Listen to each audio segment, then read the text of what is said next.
Good evening and welcome to rAge 2019. It's another expo, so it feels like we were just at an expo last week. Well, anyway, so what we're going to do today is I'm going to swap cameras with Craig and he's going to go for a run and find a new Funko Pop to review, and then we'll go back to the studio and see what we can do. Obviously this is going to be a gaming review because this is a Gaming Expo. Lots of b-roll. I'll show you what the Gaming Expo looks like later. Enjoy Comic Con and now rAge, I guess. Yeah, Craig, give me the camera. So, yeah, I need the camera. That's your turn. I thought you liked being in front of the camera.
And we're back, and there you have it. Craig ran around the expo and decided we'd review Spyro the Dragon.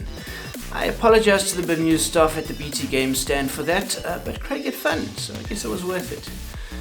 Spyro is a brand new release in the Pop game set, number 529. One of 3 from this franchise. The box is kinda nice and Spyro themed. I like the little detail of the number being in a gem. But it's still pretty much the same as every other Funko Pop, so Craig, you're that side today. You know what to do.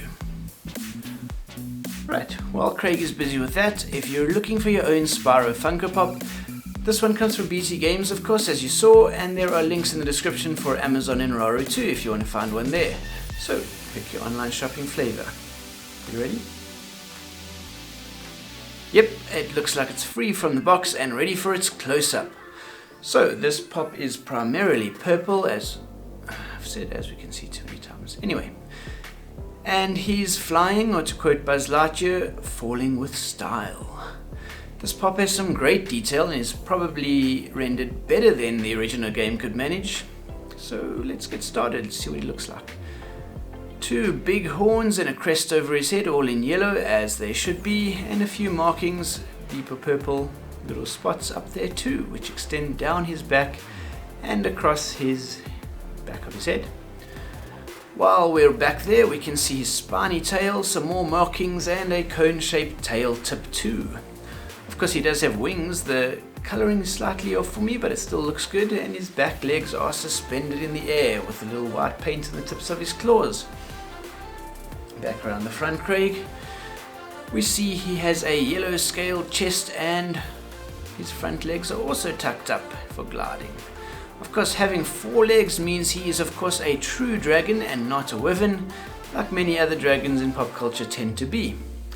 He has a very happy face with big eyes, and despite all the good detail, his overall shape still feels like polygons, like it came right out of a game, so that's really cool. Great work on this one, Funko.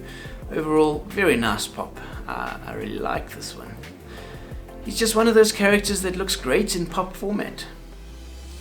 So, as you can see, the base is also shaped like a blue star. In the game, there are blue stars that give him a flying boost, so it makes sense. No need to dive deep into the lore to figure out what's going on there. I was a bit skeptical at first when Craig picked Spyro the Dragon, but it's well done, it's a good pop, and good job, Craig. So, onward to the character. Spyro is a single-player 3D platformer, an original creation of Insomniac Games, published by Sony Entertainment exclusively for the original PlayStation. First released in 1998, things started off a bit slow, but it gained traction with reviewers and success quickly followed as the holiday season came about.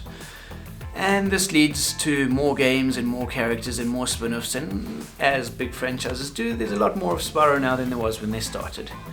And that eventually led to the actual reason why this pop exists. In 2018, they remade this trilogy to an original called Spyro Reignited. Get it? Because he's a dragon and he breathes fire and he ignites things. The bad pun game is strong at Activision and Toys for Bob. Yep, that's right, the remake was a different studio to the original, as the original game developers, Insomniac Games, were having too much fun making the PlayStation exclusive Spider-Man. Which is good for them, that game is exceptional. Probably better than Spyro Reignited. It's kind of difficult to give a character in a platformer a likable character, because most of his gameplay is about accurate control, solving puzzles. And it's kind of easy to get frustrated with the character on screen, who's currently trying to follow your commands as best as they can, but you're just not any good at it.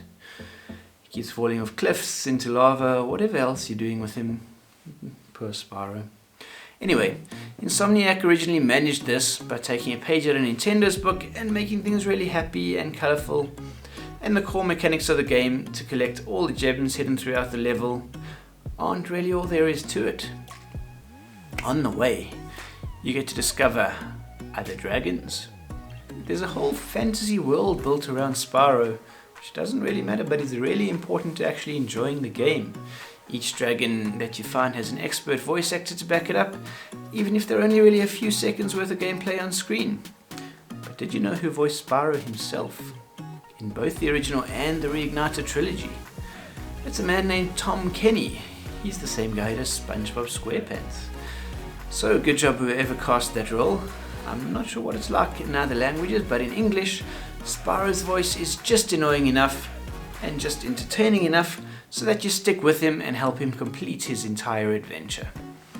And of course, to defeat the Gnasty Gnorp and Ripto, which also happen to be the other two characters that the Funko Pops got released of. And then there are various other creatures, of course, across the realms. There is a third big bad which didn't get released for some reason. Spyro wasn't the only 20-year-old game remade last year. There was also Crash Bandicoot, which is a Mario ripoff but did really well, which also got a 2019 edition of its Crash Team Racing spin-off, which is also a ripoff of Mario Kart, but also has done very well. So leave a comment if you want to make an episode of this about them. There's lots of Crash Bandicoot Funkos. Spyro does feel like a more original franchise than Crash, and he does actually have a nicer Funko Pop, so that's why he's here today. And if you're still here too, you also like this video, so hit the like to let me know you did. And of course subscribe for more of this, and lots of other cool stuff over there. Just click. Yes. I was going to show you the rest of my rAge haul today, but this video is definitely long enough, and there's a big pile of new stuff to look at. You'll just have to make sure to keep watching so you can see them all. But I'll show you a quick teaser as usual, because one of them is in next week's video. There's a brand new season of South Park that has just gotten started, so we'll be unboxing a very special chase version of Philip that Craig has over there, as well as our previously unboxed Butters, who Craig got hold of before we started this, so that's where we're at. Philip is the first real chase that we're going to let Craig loose on. If you don't know what a chase is, you'll just have to watch next week to find out. Goodbye.